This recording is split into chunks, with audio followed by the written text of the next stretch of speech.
Where's she answering? And who am I? That's not a secret I'll never tell. You know you love me. XOXO. Gossip Girl. Hey. Why were you talking to Janice Ian? I don't know. I mean, she's so weird. She just, came up to me and started talking to me about crack. She's so pathetic. Let me tell you something about Janice Ian. We were best friends in middle school. I know, right? It's so embarrassing. Whatever. So then in 8th grade, I started going out with my first boyfriend, Kyle, who was totally gorgeous, but then he moved to Indiana. And Janice was like weirdly jealous of him. Like if I would blow her off to hang out with Kyle, she'd be like, why didn't you call me back?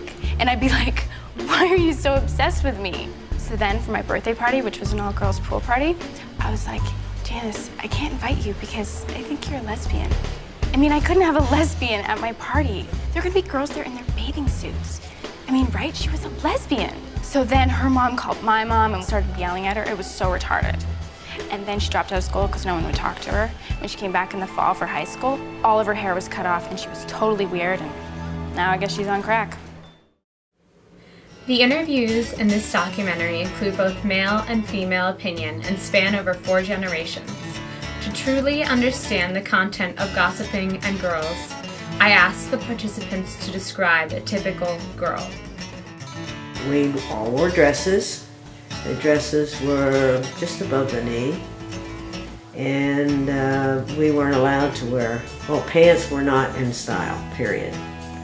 So we wore dresses and sweaters, and socks and saddle shoes. Probably the way you dressed, like if you wore skirts or dresses every day, if you listened to certain kind of music and read romance novels and read 17 magazine and stuff like that. That was girly.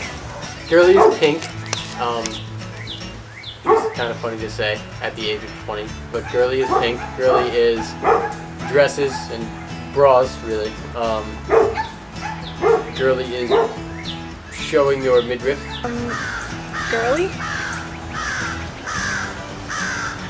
Girls wear dresses. After reading Sarah Chase's Perfectly Prepped, I was left wondering, why do girls avoid confronting their friends and instead choose to gossip about them? Personally, I would rather confront my friends than gossip behind their backs about things. Do you think that's the way that most other girls? I don't think that's the way that most girls are. Why not? I feel like a lot of girls talk about each other rather than to each other, and they're kind of two-faced. Well, really, if I had a problem and were to take one of those 2 options, I'd probably confront the friend. But to say that men are more likely to do that, I don't think that's true, at least not in my experience. I live with 3 other guys, and when we have an issue, it doesn't necessarily go that way. We pretty much divide the house up by who's on whose side, but it's all very subtle, it's all very passive-aggressive. Now, granted, the place where I think there's a divide is that men tend to be more upfront about it when it comes up. Girls, I think, in my opinion, do gossip and are a little more two-faced about it. If something comes up, women will, instead of, if something comes up, instead of saying, yes, that's how I feel, they'll ignore it and pretend to be best friends with the person whom they hate at the moment for whatever wrong they've committed. Let's confront her. Do you think most people are confrontational? Not girls in high school. I think girls in high school are gossipers. I was on the high school newspaper that we published several times a year. It wasn't every month, I don't remember for sure. It might have been every month. And we had a gossip column in that, and we had more fun writing that than anything else in the newspaper. Gossip in its simplest form is idle talk or rumor about personal or private affairs of others. Chase says that girls report talking about mainly other people, people you hate, and friends. She also says that girls use high amounts of hidden fighting, such as gossip, because they want to be likable by their peers.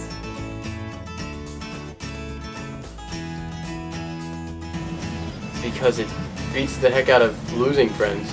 I mean, having a friend that you gossip about is better than not having a friend.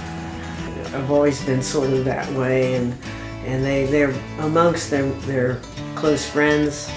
They would argue anything out, but they would be shy around the fellas to say things that they would not say the same thing to the guys as they say to their friends, and they talk about so and so maybe.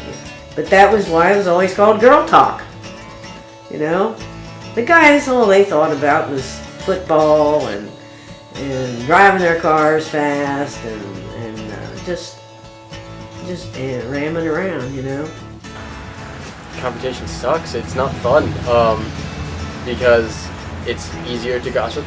It's you know, it's easier to pretend, I think, that everything's okay, and then on your own time get out the stress by just gossiping about it. I think, you know, the hope with confrontation is that you clear the air, but that doesn't always happen. In fact, it rarely does, and it just makes people more angry, unless you're good friends. But when you're keeping it a secret, at least you can function. I mean, I think that girls are wired differently to want to, you know, peacefully resolve stuff, and confrontation is a little aggressive. But I think when you're comparing and contrasting confrontation versus gossiping, I think actually gossiping is the crueler and ultimately more aggressive form of dealing with problems. And I think it's something that teenage girls, you know, kind of go through for a period. Some of them never really grow out of it. And, you know, I know people my age who still, that's how they deal with other women, because they don't want to actually resolve the problem. They actually like the drama. And I think it's actually, you know, when you're older, you kind of are justified for doing, for having to constantly resolve little conflicts with your family, with your kids, you know, things like that, that maybe that's kind of an outlet to gossip or, you know, talk behind people's backs or whatever. It makes you feel a little bit more superior. I mean, ultimately, that's why people gossip. And I think confrontation, with that comes the risk of losing. So you don't get the ultimate, you know, I get to feel better about myself, because you might not actually be successful in a confrontation. In the end, multiple generations have lived through and experienced gossiping between both girls and boys. Although there may never be a true answer to why girls gossip, we do know one thing. Teaching both males and females methods of communication can help them to create healthy, long-lasting friendships. Where is she answering? And who am I? That's not a secret I'll never tell. You know you love me. XOXO. Gossip Girl.